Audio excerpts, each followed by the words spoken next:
9장. 한편 사울은 아직도 주의 제자들에 대한 위협과 살해의 뜻을 드러내 보이면서 대제사장에게로 가서 대제사장이 다마스쿠스에 있는 해당들에게 보내는 편지를 그에게 요청했다.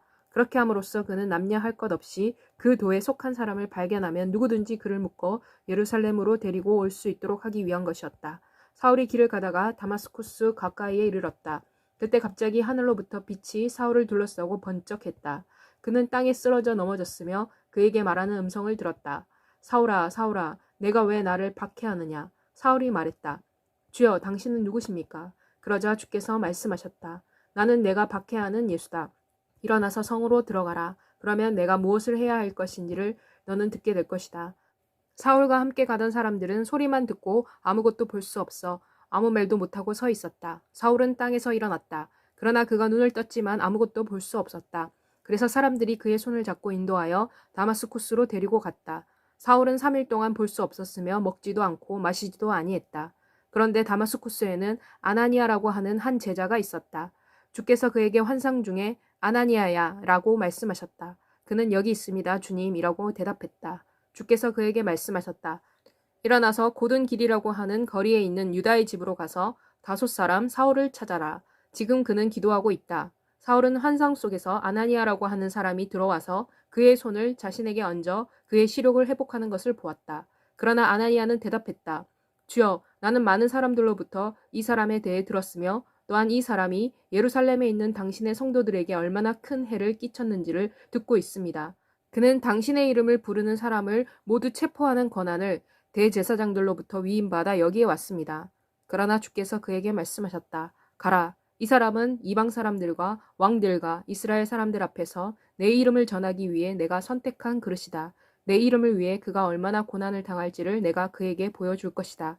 그래서 아나니아는 길을 가서 그 집으로 들어갔다. 그는 그의 손을 사울에게 얹고 말했다. 사울 형제여, 당신이 이곳으로 오는 길에 당신에게 나타나셨던 주 예수께서 나를 보내셔서 당신이 시력을 회복하고 성령으로 충만해질 수 있도록 하셨습니다. 그러자 바로 사울의 눈에서 비늘 같은 것이 떨어졌으며 그의 시력이 회복되었다.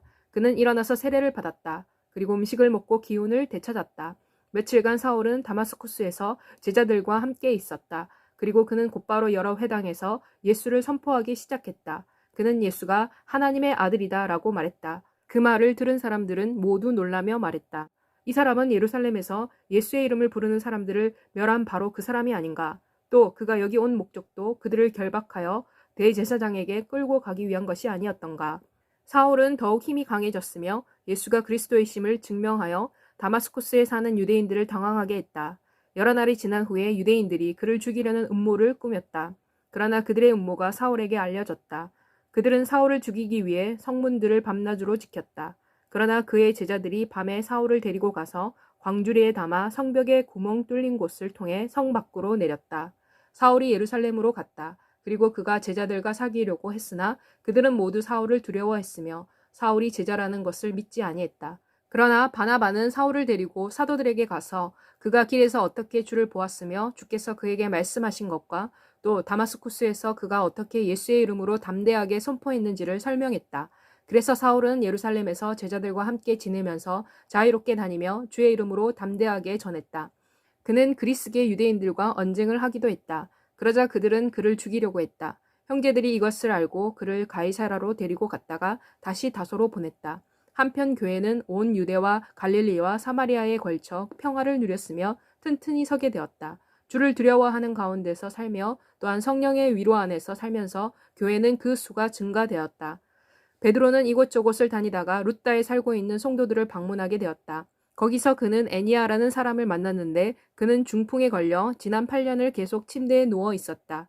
베드로가 그에게 말했다. 애니아여, 예수 그리스도께서 당신을 고치십니다. 일어나서 자리를 정돈하시오.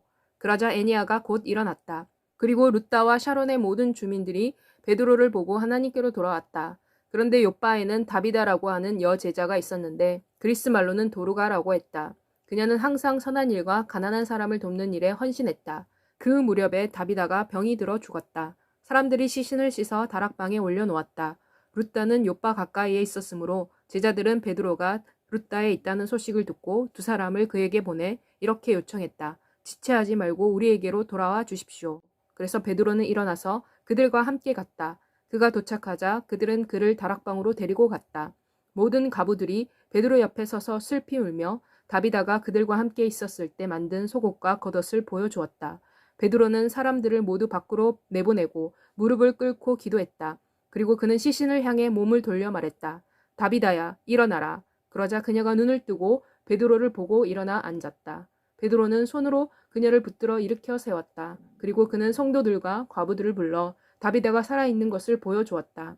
이 일이 온 욥바에 알려졌다. 그리고 많은 사람들이 주님을 믿게 되었다. 베드로는 한동안 욥바에서 시몬이라고 하는 무두장이와 함께 머물렀다.